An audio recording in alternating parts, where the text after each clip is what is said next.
President. Okay, tignan nyo ito. Senator Cayetano is still the Senate President. Okay. Because we don't have 13. It's against the law naman. Okay, ulitin ko. Senator Cayetano is still the Senate President. Because we don't have 13. It's against the law naman. Okay. The committees. Sinabi ni Mr. Erwin Tulfo na si Senate President Alan Cayetano pa rin ang kanilang pinuno. Kaya nung hinanap ko ang pirma ni Senator Cayetano dito para alinsunod sa Section 17 ng Senate Resolution number 5, no? Governing the providing for the rules governing inquiries in aid of legislation, no? Ang Section 17 doon nakalagay, and this should have been approved by the Senate President.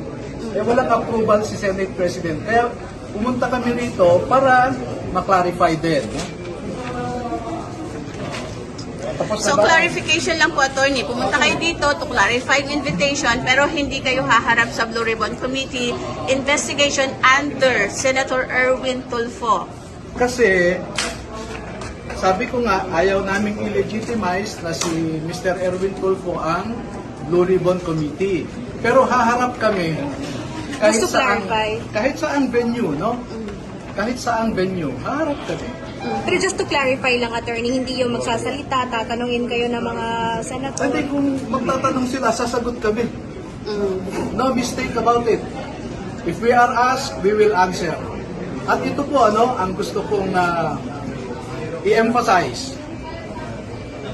Lahat ng gustong marinig ang mga nalalaman ng mga sundalong ito ay pauunlakan nila ang inyong imbitasyon. From the very beginning, we are committed to help any government agency and the Filipino people as a whole to discover or even uncover the truth. The danger only is if that body or entity have already decided what should be the truth. Wala na kaming magagawa doon. Pero attorney, para sa inyo, dapat ba mag-inhibit si Senator Erwin kasi siya iniimbestigahan din. Sinasabi din ng Grade 18, nakatanggap din siya ng maleta. Yes. Tama po yun. Pag titingnan nyo naman ngayon, yung Section 18 ng Senate Resolution number 5 approved on August 9, 2010. Ang committee ay merong power of contempt. No? Ngayon, inaakusahan naming isa, si si Erwin Tulfo. Sa tingin nyo ba ay aamin siya? Hindi, di ba? So, ang sasabihin niya, sinungaling kayo. At makikita nyo sa Rule 18, Section 18 ng Senate Resolution number 5, pwede niya kaming i-cite in contempt at ipakulong kami. No?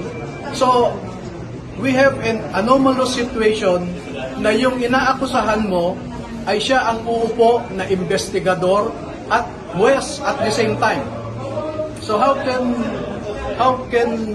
can we find someone accused doing the investigation and deciding later on who is telling the truth or who is telling a lie?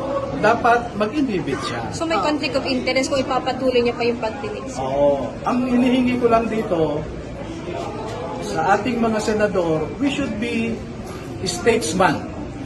Our country is looking for statesmanship, not brinkmanship. Attorney, aatin ba kayo dun sa